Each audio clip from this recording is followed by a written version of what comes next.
Indigenous peoples are very actively engaged in conserving the environments, their own ecosystems, because this is where they live. These are their traditional territories, and they have been the ones who have played key roles in conserving a lot of the biodiversity in those territories. In fact, many scientific reports would show that the indigenous peoples occupy like 5% of the world's territories, but 80% of the biodiversity is found in their territory. Many of them have been evicted from their territories when these have been designated as national parks or conservation areas.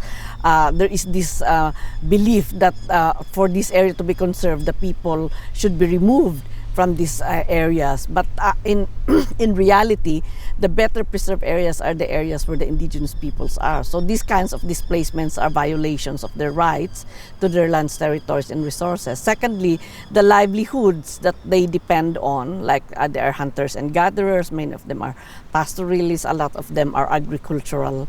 They are agroforestry producers.